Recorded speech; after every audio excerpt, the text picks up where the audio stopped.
Look who's here. Ben Reiter, I'm author back. of Astroball. I'm back. I have the paperback copy here. So, the Astros now going back to the World Series, that's like the gift that keeps on giving. Yeah, I mean, they keep getting better somehow, Jason. Yeah. Right? I would say that this year's team is better than last year's team fundamentally, which was better than 2017's champion. Yep. So you talk about the Astroball system, it was always designed to create a sustainable winner, not just a team that could win once or twice and then go back to rebuilding.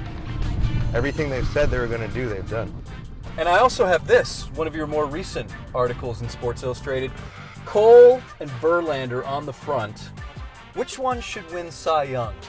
Oh man, in the story, Verlander said that after Cole's last regular start, Verlander went up to him and said, I wish we could split this, dude. Like, I wish we could both win it.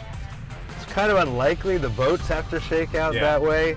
I mean, based on the regular season alone, I don't have a vote. I would probably vote for Verlander. Really? But it would be so tight, man. Why Verlander? You just look at some of the stats, like the innings pitched. In almost everything, it's 6 of one, half a dozen of the other. You look at the no-hitter. You look at the fact that he's facing the number 1 all the time. Cole's facing the number 2. No one's going to be mad if it's Cole. I'm not going to be mad if it's Cole.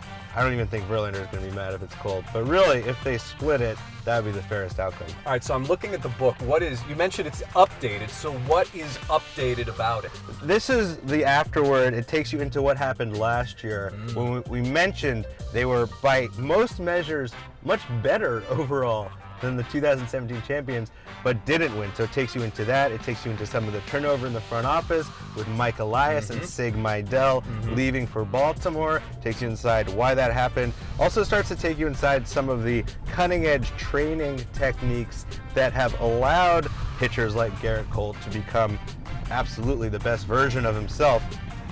If you had to write a story about Houston traffic, what would be the first sentence?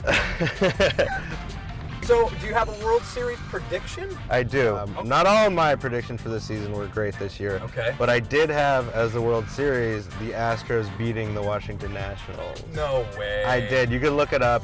I'm certainly not going to deviate from that pick now. But look, it was looking a little hairy there for a while, right? When the Nationals were off to, I think, a 19-31 start, everybody was saying the manager should be fired. Scherzer should be traded, blah, blah, blah. Things are very different now. This has always been a good team, even without Bryce Harper. They've, you've seen what Juan Soto's done at age of 20. You see what Anthony Rendon has continued to do. Every offseason, Jason, I do what we call the Reiter 50, which is my top 50 free agents list. The top 3 guys, I'll give you a little preview. The likely top 3 guys we're all going to see in this series. Right? Garrett Cole, number 1, Anthony Rendon, number 2, Steven Strasburg, who can opt out of his contract and probably will after so far in the playoffs having a 33-1 strikeout to walk ratio. And Scott Boras, number 3. He's number 3. And there's certainly other guys in this series as well who we'll see down the list. So this is the drive.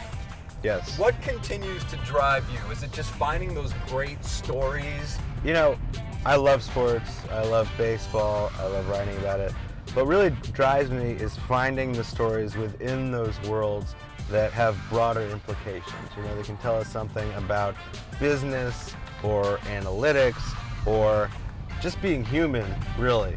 Things with implications that go well past the line. So every one of those that I could find, that's what really drives me.